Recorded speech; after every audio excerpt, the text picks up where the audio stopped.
मीर रजा कत्ल case online taxi driver Ehsanullah का video बयान सामने आ चुका है। मीर रजा ने 3:57 पर राइड बुक की थी। टैक्सी ड्राइवर की जानिब से बताया गया खालिद बिन वलीद रोड से तारिक रोड, वहां से बहादराबाद गए। एहसानुल्लाह की जानिब से बताया गया बहादराबाद से स्टेडियम मिलीनियम मॉल से परफ्यूम चौक गए। मजीद क्या तफसीलात हैं खुर्रम गुलजार से जानते हैं। जी खुर्रम। देखिए, मीर रजा अली के जो के कत्ल केस है उसमें जो ऑनलाइन ड्राइवर जिसके जरिए 28 जुलाई को मीर रजा रवाना हुए थे, ऑनलाइन टैक्सी ड्राइवर का बयान सामने आया जिसमें बताया गया है कि 3:57 पे टैक्सी बुक की गई थी। 4:07 पे टैक्सी ड्राइवर लोकेशन पहुंचा है। 4:09 पे रजा गाड़ी में आके बैठे हैं और फिर गाड़ी खालिद बिन वलीद रोड, तारिक रोड, बहादराबाद से होती हुई स्टेडियम मिलीनियम मॉल की जानिब गई है।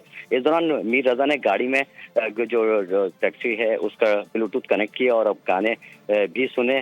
साथ ही उसके बाद परफ्यूम चौक, जौहर मोड़ और फिर मौसमियात से आगे जाके लोकेशन पे उतर गए हैं। मीर रजा जैसे ही आगे बढ़े हैं तो और टैक्सी ड्राइवर का कहना है कि वो वहां से चला गया था। मीर रजा ने सफर के दौरान किसी से फोन पे बात नहीं की है, ऐसा बयान सामने आया है टैक्सी ड्राइवर का। जो मीर रजा के साथ सफर करने के तमाम जो रिकॉर्ड्स हैं वो हासिल कर लिए गए हैं तफ्तीशकारों की जानिब से और मीर रजा को छोड़े जाने वाली जगह की लोकेशन भी जो नई तहकीकाती टीम है उसने हासिल कर ली है। जी खुर्रम गुलजार अपडेट कर रहे थे, आपका शुक्रिया।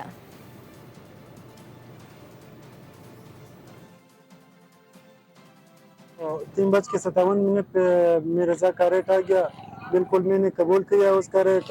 तो मैं जब उधर पहुंच गया और 4:07 पे मैंने उसको फोन किया। मैंने उसको कहा था भाईजान हम आ चुका कि लोकेशन पे खड़ा हुआ है। फिर जो है ना हम उसी गली से निकल गया ये खालिद बिन वलीद रोड की तरफ। तो जैसे हम निकल गया खालिद बिन वलीद रोड की तरफ तो उसने कहा था खान लोकेशन देखने का जरूरत नहीं, मैं आपको रास्ता फॉलो कर रहा हूँ। उसने कहा था गाड़ी में ब्लूटूथ होगा, मैंने बोला बिल्कुल ब्लूटूथ पे। फिर उसने अपना फोन से जो है ना गाना लगाया और फिर वो रास्ता फॉलो कर रहा था। मैं उसी रास्ते पे जा रहा था। रास्ते में न किसी से बात किया न किसी से फोन किया क्योंकि हमारा सही ध्यान भी नहीं पड़ा। हम खुद गाड़ी चला रहा था।